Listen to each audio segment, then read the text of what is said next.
Nevan in Heja, liebe Gäste,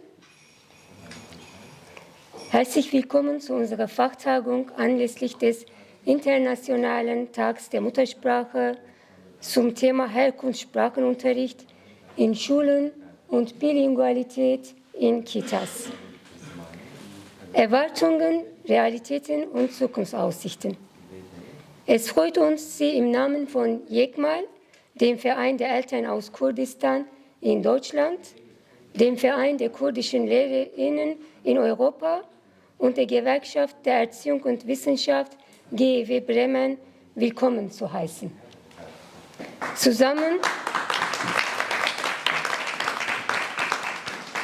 Ich, Münevver Azizoğlu Bazan, zusammen mit meinem Kollegen Şerif Derince, ist es uns eine große Freude, Sie zu begrüßen. Unsere Fachtagung begann gestern mit einem inspirierenden Workshop zur Bedeutung der Bilingualität und Mehrsprachigkeit in frühkindlichen Bildung, zum Kita-Pia-Modell und seinen Potenzialen für Bremen. Heute setzen wir die Veranstaltung mit den Sitzungen und Präsentationen des zweiten Tages fort, die uns tiefer in die Diskussion über die Bedeutung der Herkunftssprachen und Mehrsprachigkeit führen werden. لهلبت تایبەتیە کە ئیساڵ ئەوەکو ئەم هەم ئالیەکە بە سه ساڵیە دەرسên zimanê Kurdî li Almanyayê pîroz dikin. Ji ber wê jî me gelek mêvanên qedirbilind û gazî vê derê kirine ku tecrübeyên xwe û xebatên hetana hatine kirin bi me re parve kirin. Ji ber ku dersên Kurdî yek ji kêm nûmuneyên Kurdiyê ku bawekî fermî tê dîtin li Almanyayê û li Ewropayê. Ji ber wê jî ev hêjayê pîrozkirinê ye û hêjayê nixweşkirinekê gelekî girîng e. Sedema duyemîn jî dehsaliya modela me ya Kita-Pia, perwerdehiya duzimanî ya Kurdî û Almanî ya ji bo pêşdibistanê li Almanyayê.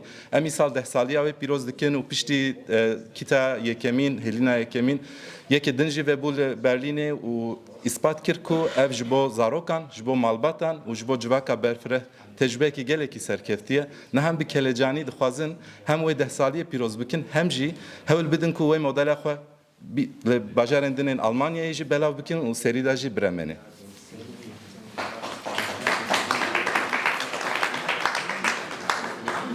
Es gibt zweifellos viele andere Gründe, diesen Tag zu feiern.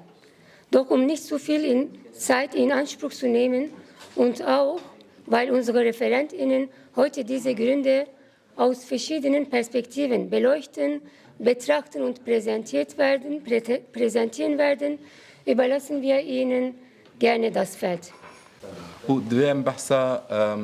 Saziyên hevkarên vê sempozyumê bikin. Ev xebata du rojî, ev sempozyuma taybet du rojî bi hevkariya Yekmalê, Yekîtiya Mamosteyên Kurdên Ewropayê, herwiha GEV şaxa Bremenê hatiye kirin. Em divê spasiya xwe Yekmal û Yekmal Akademiyê bikin ku ev sala çardemîn e vê sempozyumê hertim li dar dixe û kevneşopiyek çêbûye îdî li Almanyayê. Gelek spas ji bo Yekmal Akademiyê, gelek spas ji bo Yekîtiya Mamosteyê Kurd û li Ewropayê taybetî mamoste Abdulkadir Ulumaskan û mamoste Emîn Akbaş hem ji bo kedavaniya salane gelek salên dirêj hem jî ji bo kedavaniya amadekirina vê sempozyuma gelekî girîng û herwiha GEV şaxa Bremenê em gelekî spas dikin û Brez Barbara Şul gelek ked da gelekî alîkarî kir di organizasyonê da. Helbet divê em spasiyên xwe yên piştgirên xwe jî bikin ji aliyê aborî ji ber ku bê piştgiriya wan me nedikariye em vê sempozyumê li dar bixin. Yek ji wan şîrikên piştgir ên vê sempozyumê projeya Yekmalê ya bi navê Step Forwards e. Yek House of Resource e, yek jî Demokratî Lêbin ji bo piştgiriya wan em gelekî spasdarin piştgiriya wan ya aborî. Helbet ya dawî ya gelekî girîng divê tu cem ji bîr nekin. Wergerên me Brêz Celîl Kaya û Mizgîn Alboa ji bo wergera wan ku em xwe dikarin bigihînin zêdetir guhdaran û bi du zimanî an jî pir zimanî. Gelek spas.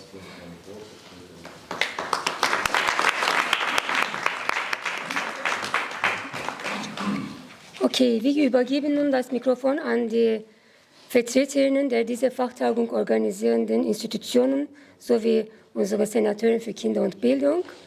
Zuerst möchten wir Frau Günay Darıcı, die Geschäftsführerin von Yekmal, herzlich dazu einladen, einige Grußworte mit uns zu teilen.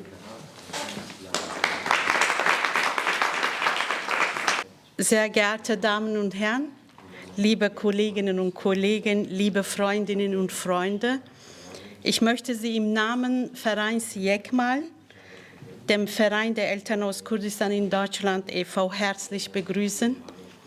Insbesondere möchte ich Frau Sascha Caroline Aulep, die Senatorin für Kinder und Bildung, sowie Herrn Dr. Henning Scherf, ehemaliger Senator und Bürgermeister, ganz herzlich willkommen heißen.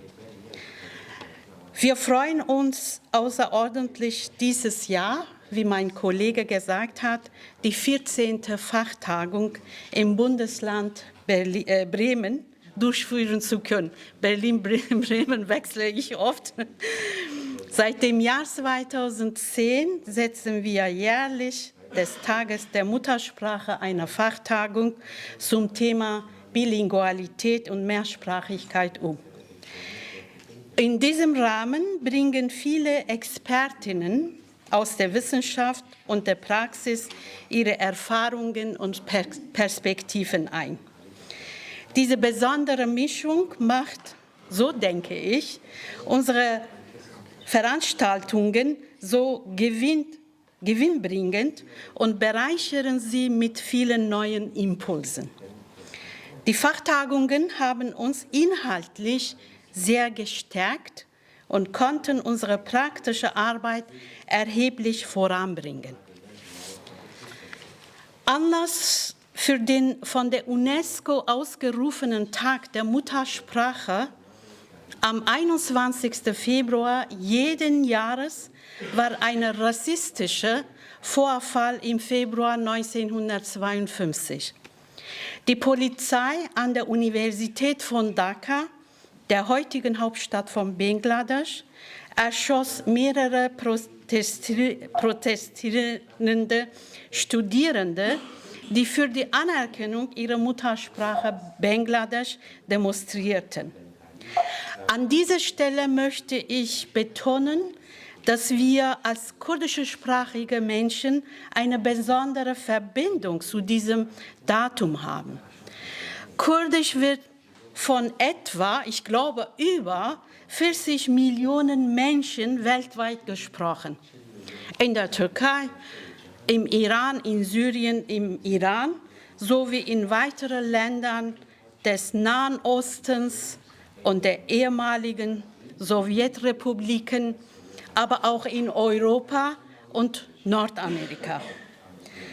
Nach langjährigem Engagement und Bemühungen freut es uns, dass die kurdische Sprache in bestimmten Bereichen in Deutschland eine zunehmende Anerkennung erfährt oder hat. Dennoch erleben wir Kurdisch immer noch als eine marginalisierte Sprache, sowohl in institutionellen als auch im alltäglichen Kontext, auch hier in Deutschland. Wie Sie wissen, repräsentieren sprachliche und kulturelle Vielfalt universelle Werte, die die Einheit und den Zusammenhalt einer Gesellschaft stärken. Die Entwicklung der Muttersprache geht einher mit der Entwicklung von Intelligenz und Bewusstsein, da Sprache untrennbar mit dem Denken verbunden ist. Eine positive Sprachentwicklung und ein kompetentes Sprachniveau bilden die Grundlage für Bildung und die Entfaltung der Persönlichkeit jedes einzelnen Menschen. Eine gute Entwicklung in der Muttersprache ist auch entscheidend für das Erlernen weiterer Sprachen. Yekmal setzt sich seit der Gründung für die Stärkung der mehrsprachigen Sprachförderung von Kindern ein. Ich möchte in diesem Zusammenhang auf unsere bilingualen Sprachmaterialien für Kinder und Eltern in Deutsch und Kurdisch hinweisen, aber ich vergleiche das nicht.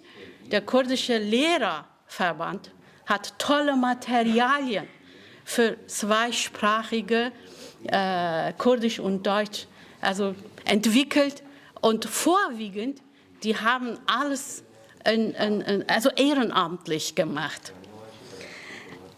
Yekmal hat auch zweisprachige Materialien. Unsere Akademie entwickelt im Moment für frühkindliche Bildungsbereich zweisprachige Materialien vor.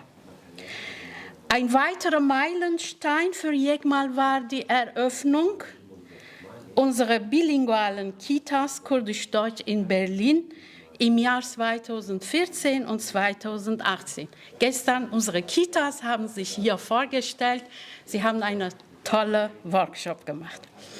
Ich glaube, Sie haben sich hier in Bremen bekannt gemacht.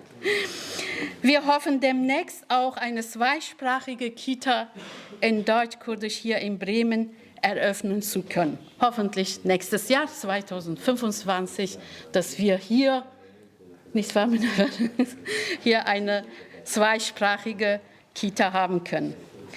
Unsere Kolleginnen und Kollegen haben umfangreiche Fachkenntnisse darüber erlangt, wie ein erfolgreicher bilingualer Spracherwerb bei Kindern gelingen kann und welche Rahmenbedingungen dafür erforderlich sind. Es ist wichtig, dass Kurdisch als Unterrichtsfach sowohl in Grundschulen als auch in weiterführenden Schulen anerkannt wird. Daher begrüßen wir es sehr, dass der schulische Zugang zu Schriftsprache nun vermehrt für Kurdisch gelten soll. Da der Erwerb einer Schriftsprache in familiären Kontext nicht ausreichend möglich ist. Also eigentlich nicht möglich, nicht nur ausreichend. Also in einer Familie kann man nicht Schriftsprache erlernen. Deswegen, das sollen wirklich in institutionellen Rahmen gemacht werden, in Schulen gemacht werden. Es erfüllt uns mit großer Freude, dass seit 30 Jahren Kurdischunterricht in Schulen, insbesondere an Bremer Schulen, erfolgreich angeboten wird. Hier möchte ich im Namen meiner Einrichtung, wir sind auch 30 Jahre alt, Yekmal, also kurdischer Lehrerverband und auch Herr Henning Scherf, in Bremen Kurdischunterricht in Bremer Schulen erst hier deutschlandweit in Bremer Schulen angeboten. Erste, genau. Und dass sie eine tolle Unterstützung, also dass sie das ermöglicht haben, was wir in Berlin 2019 geschafft haben. Das war wirklich sehr, sehr schwierig. Aber es gibt immer noch Hindernisse. Deswegen, ich möchte noch ein paar Sachen erwähnen. Es gibt Hindernisse, es gibt Forderungen von unserer Seite, Kurdischunterricht, der einem festgelegten Lehrplan und festgelegten fachlichen Standards und Qualitätsstandards folgen. Es muss so sein. Ich habe gestern hier einen Entwurf gesehen, Lehrplan von unserem kurdischen Lehrerverband. Und ich glaube, es gibt keine Unterstützung. Zum Beispiel Memusta Emin hat das gezeigt. Wir brauchen Unterstützung hier in dieser Gesellschaft von verschiedenen, also vorwiegend von Senatsseite, von Verwaltungsseite, dass die in bestimmte Standards und mit Unterstützung veröffentlicht werden oder umgesetzt werden. Ermöglichungen von Kurdischunterricht auch in der Sekundarstufen 1 und 2 bis zum Abitur. Und Anerkennung des Kurdischunterrichts als vollwertiges Schulfach mit Benotung in den Stundenplan integriert. Anerkennung von Kurdisch als zweite und dritte Fremdsprache. Wir hoffen sehr, dass dies zunehmend an deutschen Schulen umgesetzt werden wird. Und zum Schluss möchte ich mich bei unserem Kooperationspartner der GEW, Gewerkschaft für Erziehung und Wissenschaft Bremen, Barbara, bei dir, und dem Verein der Lehrer aus Kurdistan in Europa für die gute Zusammenarbeit bedanken. Man muss da vorwiegend bei dir, also bei Emin Aktaş und bei Akbaş und Abdülkadir Ulumaskan. Zum Schluss möchte ich mich bei einem Mitglied unseres Vorstands, Frau Sona Merzic, unsere Kolleginnen Frau Münevver Azizolu Bazan, Herrn Mesut Akil und unserem Leiter der Yekmal Akademie GmbH, das ist Akademie in diesem Jahr GmbH geworden, Herr Şerif Derince, dafür bedanken, dass Sie diese Fachtagung so interessant und kompetent gestaltet haben. In diesem Sinne freue ich mich sehr auf die kommenden Redebeiträge und Diskussionen hier in Bremen. Ich danke Ihnen für Ihre Aufmerksamkeit. Dankeschön.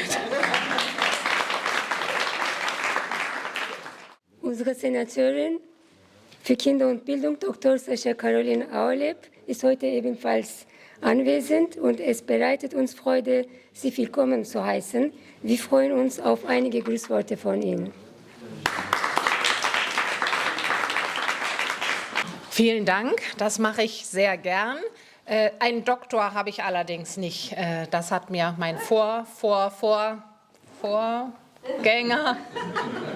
Henning Scherf voraus. Ja, liebe Kolleginnen und Kollegen, liebe Anwesende, ich begrüße niemanden namentlich, weil ich sonst bestimmt jemanden vergesse. Und Sie alle sind wichtig hier bei dieser Fachtagung, wo es um Muttersprache geht. Es gibt einen internationalen Tag der Muttersprache diese Woche am 21. Februar.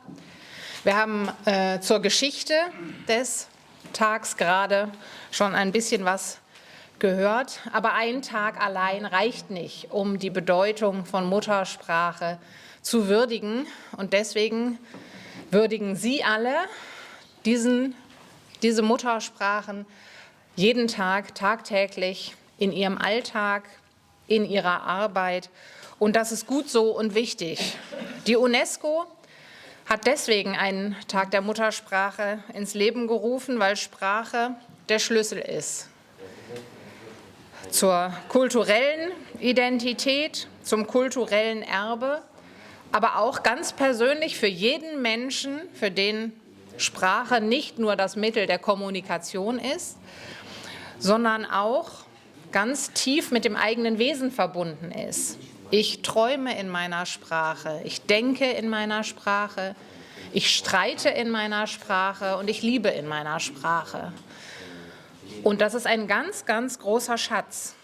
Und wir alle wissen, Sie wissen das, womöglich sogar noch besser als ich, dass in unserer täglichen Realität, auch in Bremen, Muttersprache, jedenfalls dann, wenn es eine andere Muttersprache als Deutsch ist, viel zu oft nicht als Schatz, als Ressource, als Gold wert betrachtet wird, sondern als Manko. Da fehlt was. Wer Deutsch als Muttersprache nicht mitbringt, muss erst noch was lernen. Und ich glaube, Sie alle tragen dazu bei, zu sagen, alle bringen ganz viel mit ihrer eigenen Muttersprache, mit ihrem eigenen Leben, ihrer Seele, ihrer Liebe und auch ihrem Streiten. Das ist gerade hier in Bremen der Fall. Bremen ist ganz bunt, ganz vielfältig. In unseren Kitas und in unseren Schulen, sind die Bereiche, die mir besonders am Herzen liegen als Senatorin für Kinder und Bildung, sprechen alle Menschen viele, viele Sprachen. Hunderte unterschiedlicher Sprachen werden in unseren Schulen gesprochen. Vor allen Dingen von den Kindern und Jugendlichen. Und, meine Damen und Herren, liebe Kolleginnen und Kollegen, das ist etwas, was wir gemeinsam angefangen haben zu ändern, dass auch die Kolleginnen und Kollegen in unseren Schulen ganz, ganz viele unterschiedliche Muttersprachen mitbringen. Sie kennen das. Wenn Kinder erleben, in der Kita, in der Schule, dass ihre eigene Muttersprache, die nicht Deutsch ist, von Erwachsenen, von ihren Vorbildern, von ihren Bezugspersonen, von ihren Lernbegleitern und Lernbegleiterinnen gesprochen werden, dann macht das die Kinder, dann macht das die Jugendlichen stolz. Dann erleben die, ich bin dir nah, ich kann das auch, ich werde das erreichen können. Und das ist etwas, was gerade in Bundesländern, in Städten wie Bremen so wichtig ist, den Kindern mitzugeben, es ist etwas Gutes, es ist ein Schatz, es ist etwas Reiches, was du mitbringst in deiner Muttersprache. Und da fungieren die Kolleginnen und Kollegen als Brückenbauer und Brückenbauerinnen, und das geben sie den Kindern auch mit. Du kannst etwas, was deine Mitschülerinnen und Mitschüler nicht können. Lass sie teilhaben, gib ihnen etwas davon ab, ich helfe dir dabei. Und das ist so wichtig und wesentlich bei der Förderung der Muttersprache, des herkunftssprachlichen Unterrichts in der Schule, genau das zu vermitteln. Gestern war Kita-Thema, Zweisprachigkeit in der Kita. Und natürlich wird es auch Kinder geben, die in diesen Kitas weder Kurdisch noch Deutsch als Muttersprache mitbringen. Aber zu erleben, dass es unterschiedliche Muttersprachen gibt, dass jede dieser Sprachen nicht nur für die Menschen, die diese Sprache als Muttersprache haben, wichtig ist, sondern für alle anderen auch. Da sind solche Fachtagungen wie heute Gold wert, um eben darauf nochmal auch hinzuweisen. Und natürlich stärkt es auch die Familien dieser Kinder, dieser Jugendlichen, dieser Schülerinnen und Schüler, wenn sie erleben, unsere Familiensprache ist so wichtig, dass sie Eingang in die Schule findet. Ich will Ihnen an einer Stelle ein bisschen widersprechen. Auch in Familien wird natürlich gelesen, vorgelesen und geschrieben. Aber das muss Hand in Hand gehen. Und deswegen bin ich auch richtig stolz und vor allen Dingen all denjenigen, die daran mitgewirkt haben. Und da sind etliche, die von Anfang an dabei waren, Herr Akbaş, Henning Scherf, der damals dafür gesorgt hat, dass kurdisch herkunftssprachlicher Unterricht hier in Bremen als Vorreiterbundesland etabliert wurde. Und ich freue mich, dass Sie tatsächlich auch immer noch dabei sind, es weiterzuentwickeln. Draußen sind Stellwände aufgebaut mit vielen Informationen zum Lesen. Das ist wichtig. Das, was ans Herz geht, sind die Bilder von den Kindern, die in unseren Schulen, und ich habe gesehen, dass auch aus den Schulen hier bei uns in Bremen Vertreterinnen und Vertreter nicht nur hier im Saal, sondern auch online zugeschaltet sind, zu sehen, wie diese Kinder begeistert in ihrer Muttersprache, in ihren Grundschulen unterrichtet werden, aber selber eben auch etwas einbringen und mitbringen. Ich glaube, das ist das, woran man nochmal so richtig sieht, wie wichtig das ist. Und deswegen sind auch solche Fachtagungen wie die, auf der Sie jetzt heute sind, an der ich leider nicht weiter bis zum Ende werde teilhaben können, aber ich lasse mir bestimmt berichten, sind die so wichtig. Und vielleicht darf ich zum Schluss noch sagen, als Gewerkschaftsmitglied, nicht in der GEW, aber auch in einer DGB-Gewerkschaft, freut es mich umso mehr, diese Zusammenarbeit von gewerkschaftlichem Engagement, gesellschaftlichem Engagement, Eintreten für die eigenen Rechte, aber auch für die Rechte anderer, dass das Hand in Hand geht, damit zu sagen, auch herkunftssprachlicher Unterricht, auch das Eintreten für die eigene Muttersprache ist gesellschaftliches Engagement, ist Bereicherung für unsere Gesellschaft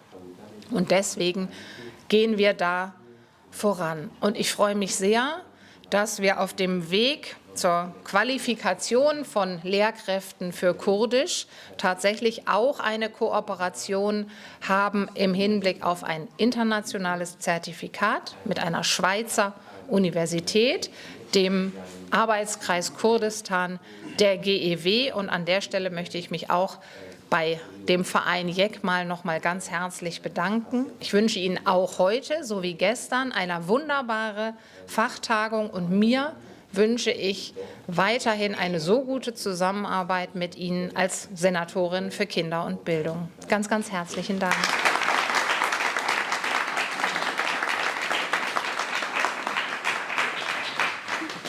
Ein noch weiterer besonderer Dank geht an wieder Barbara Schül und die GEW für ihre sofortige positive Resonanz auf unsere Fachtagung.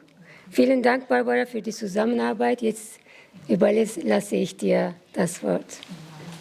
Ja, danke, Münnewer. Auch als Gewerkschaft sind wir natürlich darauf angewiesen, dass Menschen mit uns mitspielen, in Form von Mitgliedschaft natürlich, aber vor allem in Form von Engagement und von Austausch und Diskussion und Aktivitäten. Und ich schließe mich sehr gerne deinen Worten an, Sascha Aulep. Das hat schon viel, was uns auch bewegt als Gewerkschaft, als Bildungsgewerkschaft. Und natürlich streiten wir immer wieder um die Teilhabe, um die Ausfinanzierung dieser möglichen Teilhabe. Wir engagieren uns sehr für die Anerkennung der Abschlüsse ausländischer Lehrkräfte, weil wir sagen, das ist ein wichtiger Schritt in die Integration, wenn Menschen nicht nur ihre Sprache sprechen, sondern auch ihre Qualifikation anerkannt wird und sie die auch leben können. Von daher gibt es viel zu tun. Wir tun das gemeinsam, da freue ich mich drauf. Und ich wünsche uns eine spannende Tagung. Und abschließend möchten wir Herrn Semir Hıdır Abdi, dem Vorsitzenden des Vereins der kurdischen Lehrerinnen in Europa, Wort erteilen. Kerem.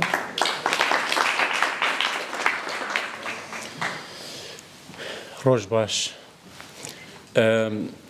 برنامه کی دور درج پیشامه برنامه کی پر آگاهی پیشامه از نخوازم پیوین خود درج کم حوالن بری من گلک خالن گرنگ آنی زمان اجی تفلیوان خالان دبم جبروی که از نخوازم گلک دم آوا بگرم لبتنه از خوازم و روزه لوا پیروز بکم روزه زمان دایی که لوا هموا پیروز بک پیروز به و سپاس جبو هر کسی که گرنگی داده زمان دایی که گرنگی داده زمان کردی امکان بیشتر زمان کردی حتی نه زمانک به خودی بوده لنها عمل ولاتی که دژین ولاتی که پر زمانی پر چاندی پر کلتوریه خسر بلند بینن کو ایرو ام دکارن لوی داره به آزادانه زمان خال دبستانه سرباز دبینن لزبستان زاروکی ما به آزادی دکارن فیری زمان خوبن براسی اف جمره سربلندیک مازنه و ام وی به چاوک پر مازن دنرخینن و قیمتک گلک مازن ددن و بهای گران از نخوازم گلک دم آوا بگرم بتنید خوازم سپاسیا ولات ألمانيا بكم جبوه بشتوانيا كل زمان ما دك ددم كده حتى نهاجه زمان ما لولاتي كو أملي جدايك بنا قدغيا يعني چندین بر آستانگی زمان ما راتشی دکه داکو امنکارن به زمان خودایی که لجیه کو أملي جدايك بنا بخوینن لإيرو لولاتا کی وکا ألمانيا ام بآزادانه زمان خو دخوینن اف براستیجی جبوما پرگرینگه یەکەتیا مامۆستایان کورد ji destpêka damezrandina xwe heta niha sîh pertokên materyalên dersiyan amade kirine. Ew materyal jî hemî bi ked û şiyanên mamosteyên me xemxorên zimanê dayîkê bûye. Heta niha me piştevaniyek nebûye, ne ji aliyên fermî û ne ji aliyên nefermî jî û heta niha welatê me yanî zimanê me welatekî serbexwe jî nîne ku piştevaniyê bike. Em çavarê dikin bi rêya vê roja pîroz em çavarê dikin ku zêdetir piştevanî li zimanê Kurdî bêkirin. Çunku zimanê Kurdî zimanek bê dewletek serbexwe ye. Kes piştevaniyê lê nake, piştevaniya ku lê tê kirin xwebexşên û xemxorên zimanên dayîkên ew ên zimanê Kurdî ne. Gelek spas ji bo we serkeftinê ji we re dixwazim û hêvî dikim em mifayê ji hev dû werbigirin. Gelek spas. Niha me derbasî yekem rûniştina sempozyuma xwe bibin. Ez dixwazim vê bêjim ev 14 saliya sempozyumê me ne jî heman demê de ev îsal 14 salan vê sempozyumê li dar dixin û heta niha hertim li Berlînê bû û lêbelê îsal me got em Bremenê çêkin sedema wê ev saliya dersên Kurdî li Almanyayê bû ji ber wê jî em ê niha guhdarî panelekê gelekî taybet derbarê vê tecrübeya saliyê bikin.